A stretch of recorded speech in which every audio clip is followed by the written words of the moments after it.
Welcome, MHP Rhino Nation, to another episode. Let's get dive deep into MHP's baby. So you're thinking about getting into mobile home park investing, but there's this nagging thought, right? You look around and you think, man, am I too late? Are all the good deals already gone? It's a really common fear, and honestly, it stops a lot of would-be investors right in their tracks. So today, let's just tackle that head on. Let's see if that feeling is actually based in reality. Here's the big question that seems to be on everyone's mind. Are mobile home parks just completely overpriced right now? It's probably the #1 reason people get discouraged and just walk away before they even really get started. And this quote, this is what we hear all the time. You go online, maybe you hop on LoopNet, you see a few listings, and you get sticker shock. It feels like everybody is asking for a ridiculous amount of money.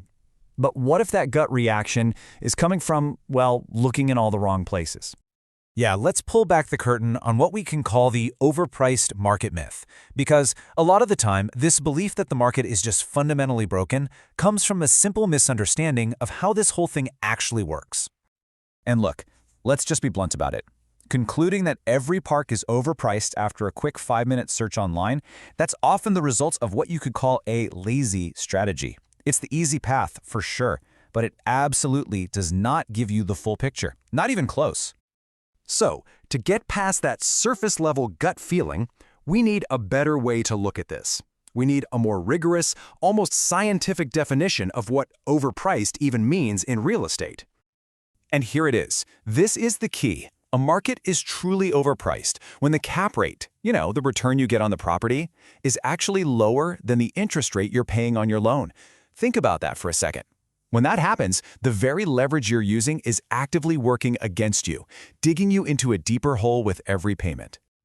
Now, this is where it gets really interesting when we look back at history. Back in the mid-2000s, right before the big crash, the market really was overpriced by that definition. People were buying properties with cap rates below their interest rates, basically guaranteeing a loss. But today, the situation is the complete opposite. We have a healthy spread where cap rates are higher than interest rates, and that positive gap, well, that's the sweet spot. That's what every smart investor is looking for. So you might be asking, why is it different now? What's stopping that from happening again? Well, in a word, lenders, the banks. Today's underwriting standards are so much more rigid. They just will not approve a loan on a deal that doesn't pencil out. Their discipline acts like an invisible hand, keeping the whole industry priced correctly. Okay, so if the market isn't fundamentally broken, why does it feel so hard to find a good deal? Why does it seem like they're all hidden? Well, it usually comes down to these flawed strategies. If your entire game plan is just scrolling through online listings, you're only seeing the deals that thousands of other people are also seeing. Some people call this fishing for idiots, just waiting for someone to accidentally post a massively underpriced deal online. And spoiler alert, that almost never happens. And that really gets to the core of it, doesn't it? This is not an industry where you can just passively browse and wait for a life-changing deal to fall into your lap. The opportunities are out there, but they reward proactive, consistent effort, not luck. All right, so if endlessly scrolling online is the wrong way to go, what's the right way? Let's get into the nitty-gritty, the proven, effort-based methods that actually uncover the hidden gems. You see, the real deals are found through good old-fashioned effort. This means doing the stuff that isn't easy, like building your own lists of park owners from public tax records and then actually cold calling them. Or it means setting up a systematic direct mail campaign. And this last one is huge, building real, genuine relationships with brokers so you can get a peek at their pocket listings, the deals they never even advertise publicly. And let's be clear, that last one is no small task. To get those coveted pocket listings, you can't just call a broker one time. You have to earn their respect over time. You have to prove you're a serious buyer who can actually close. They save their best opportunities for the people they really trust. Which brings us to our final and maybe most important point.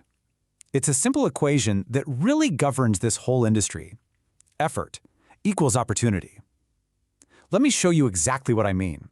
First, let's just get a sense of the scale here. There are about 44,000 mobile home parks in the US. This isn't some tiny little niche market that's all dried up. It is a vast, sprawling industry. That means the supply of potential deals is absolutely massive. But this chart, this is the real eye-opener. The top 100 biggest players, they own less than 10% of all the parks. That means over 90% are still in the hands of smaller, independent, mom-and-pop operators. That incredible fragmentation is the reason why cold calling and direct mail actually work. You're not trying to buy from some giant faceless corporation, you're reaching out to an individual owner who might be ready to sell. So here's the mindset you have to have. Mobile home park investing is not a lottery ticket. It is not a get-rich-quick scheme. It's a business, and it's built on a foundation of consistent effort, a smart strategy, and the patience to see it all through. You know, I love this analogy. Think about it. You don't get in shape by going to the gym once and hoping for the best, right? Of course not. You get results by showing up day after day and putting in the work. It is the exact same principle here. Consistent, focused effort is what gets you the deals. So, let's circle all the way back. Are mobile home parks overpriced? No, not by the scientific definition. Are all the good deals gone? Absolutely not. The opportunities are there. They are plentiful. The real question has nothing to do with the market. The real question is about you. Are you willing to do the work to find them?